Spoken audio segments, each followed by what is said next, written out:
coming back for round 2, all in one day. I cut up the chicken this morning, and then I thought, wait a minute, what am I going to do with this chicken now that I've cut it all up? I'm going old school, frying a chicken. I know, there is no health benefit to this. But when I fry a chicken, I try very hard to use not a whole lot of flour, I don't use any egg at all, and not a whole lot of oil. So you're going to see me giving away all my secrets for frying chicken. Okay, first and foremost, I have a gas stove. I didn't always have a gas stove. This is, when I moved into Houston, I acquired a gas stove with this house. So I've already turned it on, because as you know, it can be a little tricky. And this is the key. Well, there are 2 things that are really the key. This is one. This is an iron skillet that has been in my family for many, many years. I'd hate to say maybe 80 or 90 years. I know. It was a grandma's somewhere down the line, and I rescued it. So you want to season your iron skillet, and you do that with years and years of cooking it in it and not cleaning it. Like, you wouldn't put it in your dishwasher for sure, and you really don't put much soap either. And scrub it out, clean it up, and put it back on the stove top so that it'll dry real fast. All right, I'm just using plain old canola oil, and I'm not much of a measurer. So this just was the amount that I happen to have. I'm going to look at it in a second, and maybe I'll need a tiny bit more, maybe I won't. When you're doing chicken or anything like this, you have a bag over here beside it, because you don't want to have any chicken parts left in your garbage can, because it'll start to smell. All right, now, along the same line of not measuring, I really, really don't measure. So, if you're watching this, the Houston Food Bank needs your money, so donate. You don't have to donate a lot, but donate a little something. We're really struggling in Houston, as we are in the whole nation, but that's sort of my pet group. I like everybody to be fed. All right, back to the subject. This is bread flour, King Arthur's. It can be all-purpose flour or bread flour. It doesn't really matter. What matters is the bag. And you don't find brown bags like you used to. When I was growing up, and even as an adult, my groceries came in a brown bag. And they came in different sizes too. This, you won't believe it. Let me just show you about this. This bottle right here came out of this bag right here. So you save those bags and you use them later for when you're going to fry chicken. So I put in 2 scoops of flour. I'm going to put in another one. I'll probably put in 4 scoops of flour. It doesn't really matter. You'll kind of feel your way through yourself as to how much flour you need. And then the next step, okay, I'm going to over salt this. This is the part that everybody says, oh man, this tastes great. Oh, this is why. All right, so there's a bunch of salt, and you do like this, and you look down in there, and you think, oh, okay, this is looking pretty good. You put a little more. Shake it. You put a little more. All right, this is Morton's Season All. You can use Lawry's. You can use garlic salt. You can use Mural of Flavor if you're kind of on a health kick, because it doesn't have any salt in it. All right, and now I've got salt. A lot of people put pepper in theirs. I don't. I came from a kind of a pepper-free household growing up, and so we just did it. So this chicken goes back to my childhood. I've always loved fried chicken. And as I got older, I was not a good cook. Now I'm sometimes really pretty good cook, but not all the time. All right, these are all the parts that I cooked. I cut. Now we're going to cook, and these are dry. So I put them in a salt and water brine, took it out of there and let them just kind of air dry. This is the funky piece of chicken that has the tenderloins that I cut this morning. And now they're going in. Nobody gets this piece but me. I won't even tell you why, but I sure do like them. All right, the wings went in. Here's a thigh, and here comes another thigh. All right, so all these pieces are pretty dry. That way, the flour sticks are not like dry to the bone, but they are dry. All right, so you shake, shake, shake, shake, shake, shake, shake, shake, shake, and then let me show you. There are the pieces of chicken. And can you see in there? So every piece is coated. And I'm going to go over here. Feels pretty hot to me. Let's see what happens. The whole key to this is sound. So you're going to see here in just a sec. Oh, here's my funky piece. We'll use it first. Can you hear that? A lot of cooking is by sound, and this is absolutely by sound. We're going to lay each little piece in there, and yeah, I just do it with my fingers, and I hope I don't burn myself. With oil, that's never fun. And it's cooking pretty fast. All right, it's cooking really fast. We're going to move this around. I set everything in here kind of strategically. And you say, wow, aren't you scared of burning yourself? Not really. I burned myself a lot. This morning when I was cutting up chicken. Okay, so this is the skin of this thigh. And believe it or not, there's not much better than that. But I've cut myself and I've burned myself. It's all part of the fun of cooking. All right, now you're going to see each piece has its own little space.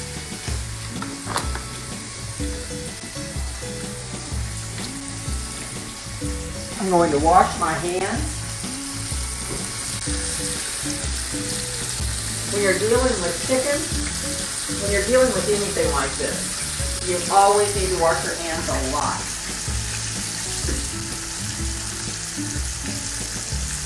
I've already set up a spot to put the done chicken, the finished chicken, right over here. And you want to drain it. And you're going to find out when I actually do that there isn't a whole lot of oil that's coming off of here. And you'll also see how much oil is left. So it's pretty impressive. You really don't use a whole lot of oil in cooking. All right, so when you're doing this, right off, I just kind of shift it. And I was kind of curious as to what I would do with my time and showing you how to cook chicken, because the whole key to it is the sound of it. And you want to make sure, I'm going to turn it up just a little bit, because as you put in more chicken, the heat disperses. And so therefore you have to kind of kick your heat up just enough to make this sound. And there's a sound when you know that you're at the right point. And it's right there. And that to me is a really beautiful sound. Because if you don't cook it fast enough, then it's maybe a little soggy. And if you flash fry it, like Jim's mother did, it might not have gotten done. She was not the world's best cook, by the way. So I could step right into that cooking role and not worry about it too much, because I know she was around before microwaves, if you know what I mean. She got things cooked really fast. She had 3 boys, and I don't think they noticed, and they all lived through the experience. All right, so going back and talking about the fried chicken. I don't know, I've just always loved fried chicken, and I don't know how it all started. Maybe everyone in my family really loved it too. But on Tuesday nights, I don't even know why it was Tuesday nights, but it was Tuesday night and we had fried chicken. We would have the healthy mashed potatoes or the healthy rice to go with it, and something green that I would force them to eat. And it became a habit. So it was every Tuesday, and it was like a comfort thing. So I had not made fried chicken. I can't even tell you how long ago I made fried. It was never in this house. It was before this house. And I'm sure I didn't make it for probably the last 10 years I lived in my house in Clear Lake. But this has been a really challenging time. And I reach for my comfort food. if I'm cooking every day, I might as well cook stuff I like. And like kale, not on my list. Brussels sprouts, only if you put all the good stuff in it. So I start turning to the types of foods that fried chicken, a soup. I make a really good tortilla soup that, you know, if I manage to get through this little episode of Facebook cooking, maybe I'll show that sometime. I have some recipes that I fall back on that I love, that make me feel good about what I'm cooking, and I share it with my neighbors or friends or family. I fix a pretty decent chicken and dumpling that I just think it makes us feel good. And right now we need something that makes us feel good. So I enjoy cooking. You can hear this getting a little bit hotter. All right, let me tell you something about turning. And I realized this when I started grilling. So this morning, if you saw that episode, I butterflied a chicken and then I cut this chicken up. All right, so that butterfly chicken goes on a gas grill. Weber makes an awesome gas grill. You cannot mess up what you put on this gas grill because everything is monitored by the temperature. You can see how hot it is. And I like things pretty hot on that grill. So you cranked up all 3 burners. You put that butterfly chicken that I made this morning, and it's just laid out flat. You put it skin side up on the grill for 45 minutes at 425, and you can monitor the gas grill. You can turn off the last burner and use just the first 2 and cook indirect. I learned that word a long time ago, that indirect business. That's where your gas or your fire is on one side and your cooking is on the other. So I figured that out, and then the miracle. I figured out you don't have to turn this all the time. I noticed someone back down the line in my life, we had to turn everything 4 or 5 times, and it took forever. You don't need to do that.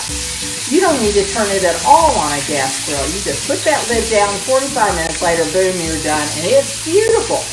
All right, chicken, not exactly the same. You're hearing this, right? You're hearing this sound.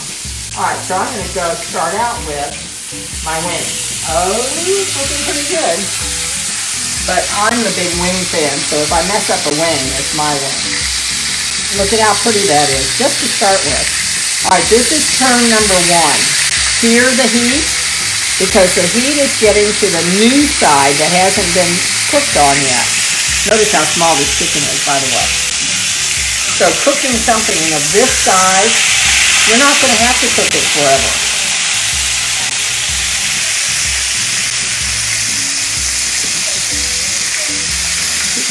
All right, here we go. This is the last piece, and you know, this is the unusual piece.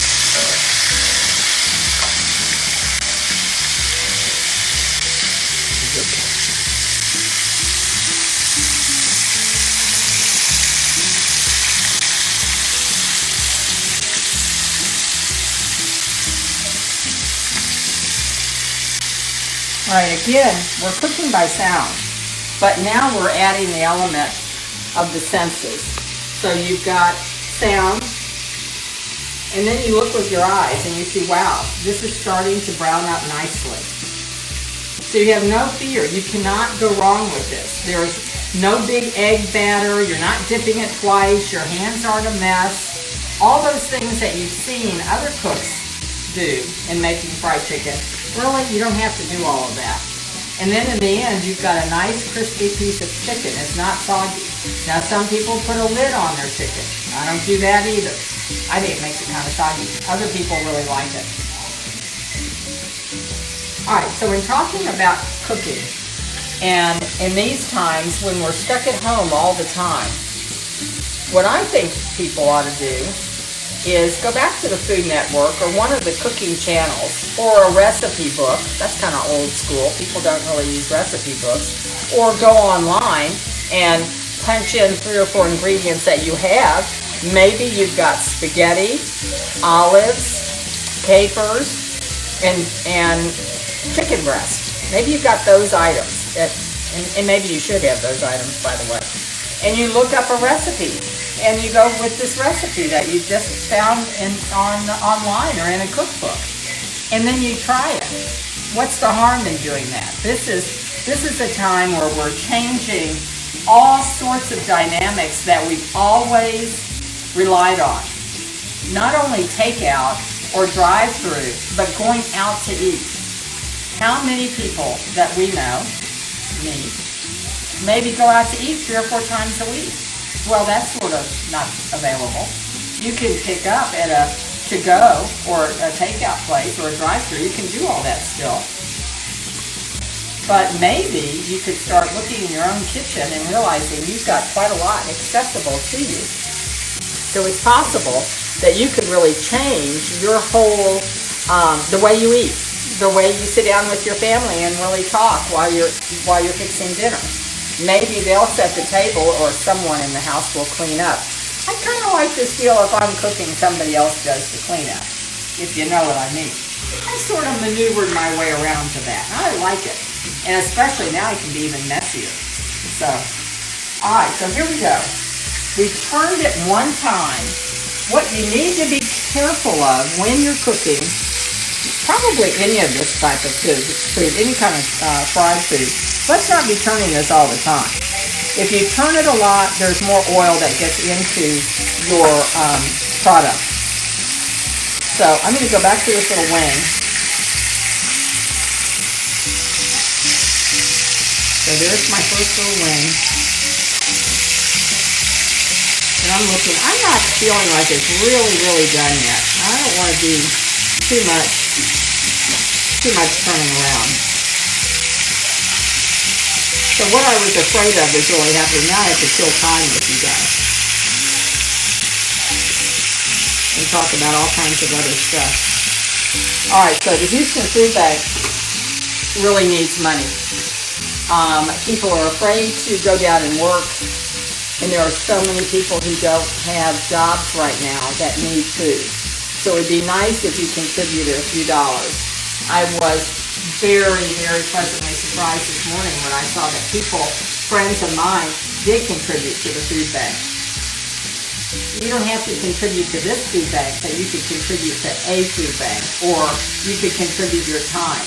You know, we're all looking for, especially those of us who maybe haven't lost our jobs. Or in my case, I've retired, and the state of Texas is still paying me for my expertise in the classroom. Let's hope that continues. I'll be out there, I don't know what I'll be doing. Maybe I'll be selling the tickets. Maybe I'll be the one that you're donating to. Who knows? You know, you never know in Texas. So really, do your best to help other people. All right, now I want to talk about my other favorite thing right now. I didn't realize how important this was in my life until my daughter-in-law, who was all over this pandemic long before the rest of the earth was, she said, listen, go buy the house. I've got your wipes for you. And I said, great, because I had a paper towel and that was about it. So I have my Clorox wipes. This ought to look familiar to Beth.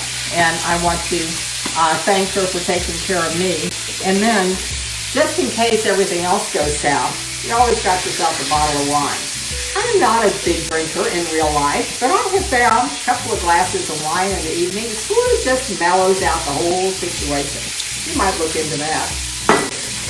Alright, so at this point, I've done all my advertising. I got this chicken at Pete's Meats.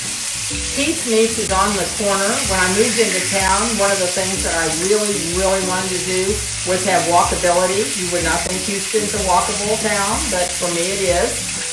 There's a meat market on the corner.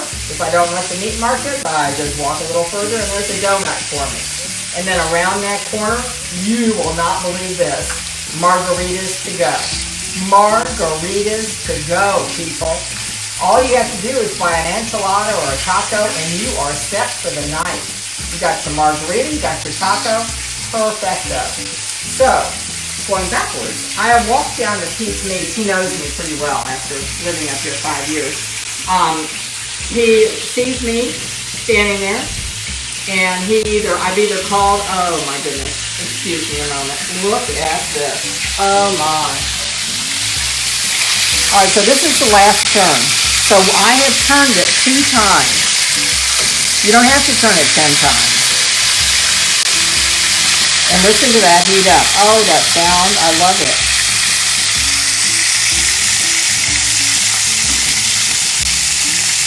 All right, I was scared to death to do this morning. Now I'm, what did Tracy call me? She called me a diva because I didn't want to be cooking at 4 o'clock.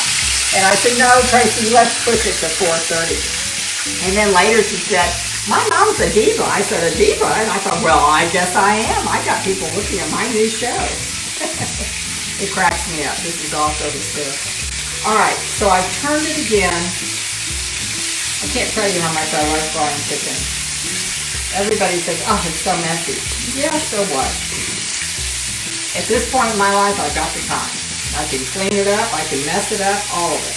All right, I'm going to take out my funky piece of chicken first, and I'm just going to put it on here to dry. And you'll see that the oil, there's hardly any.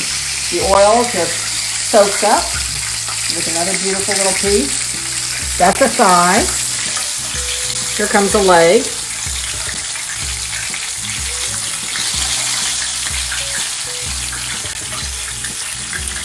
And just look, oh, wow. I do kind of feel like a little Food Network star. I'm going to put this back the other way.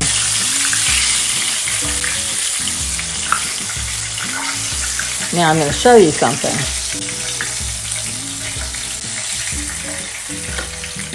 All right, there's the chicken. I have a couple of other pieces of chicken that I'm going to cook later. You always want to take this off the flame, because grease without anything cooking in it will make your house explode. It has not happened to me, but you just never know.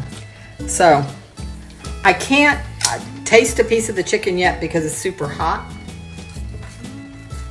Doesn't stop me from picking a piece of skin off of it though, I'll let you know. So there. I love my fried chicken. I can cook some good fried chicken, and everybody knows now. My secret's out. Don't you come knocking on my door wanting my fried chicken. It's all mine. All right, live from Laurie's Kitchen.